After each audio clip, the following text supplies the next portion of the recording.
खबर महाराष्ट्र के अमरावती जिले से है, जहां कुंभार गांव उपमंडल में बिजली उपभोक्ताओं को भारी परेशानियों का सामना करना पड़ रहा है। आरोप है कि विभागीय लापरवाही के कारण उपभोक्ताओं को समय पर बिजली मीटर नहीं मिल रहे हैं, जबकि उनसे शुल्क वसूल लिया गया है।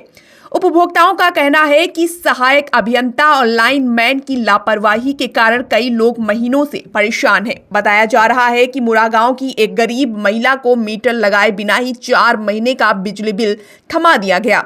वहीं एक अन्य उपभोक्ता से लाइनमैन द्वारा 1800 रुपये और जरूरी दस्तावेज लेने के 4 महीने बाद भी मीटर नहीं लगाया गया। इसके अलावा एक अन्य उपभोक्ता ने 2 महीने पहले नया बिजली कनेक्शन लेने के लिए ऑनलाइन आवेदन कर भुगतान भी कर दिया, लेकिन अब तक उसे मीटर उपलब्ध नहीं कराया गया।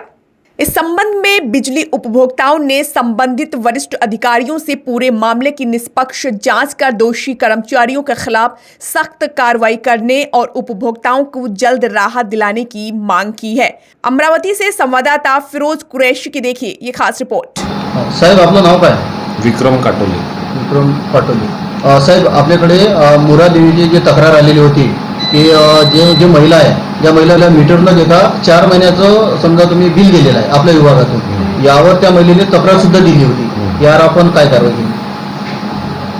ते आमचे जे कनिष्ठ अभियंता आहे गावंडे साहेब, यांना आम्ही चौकशी केली तर ते मीटर त्यांचा काही सर्व्हिस वायर किंवा इन्फ्रास्ट्रक्चर रेडी नव्हतं असं माहिती मिळाली।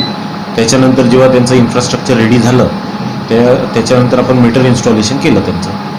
आणि दुसरा मुरादेवीचा असा प्रकार आहे की एका ग्राहकाचे जे वायरमॅन आहे कुंभारगावचे अंकुश डुकरे म्हणून, यांनी त्यांच्याकडून 1800 रुपये घेतलेले होते किंवा इन्फ्रास्ट्रक्चर रेडी नव्हतं असं माहिती मिळाली। त्याच्यानंतर जेव्हा त्यांचं इन्फ्रास्ट्रक्चर रेडी झालं त्याच्यानंतर तुम्हाला मी मीटर कनेक्शन आणून देतो म्हणून, आणि जवळपास 2 ते 3-4 महिने झालेले आहेत, त्यांना कनेक्शन पण भेटलं नाही आणि त्यांचे पैसे पण परत मिळाले नाही। यावर आपण काय कारवाई केली? त्याच्यावर आम्ही वरिष्ठ कार्यालयात रायबोले भाऊ आहेत रायबोले साहेब, त्यांचा आम्ही अर्ज पाठवला आहे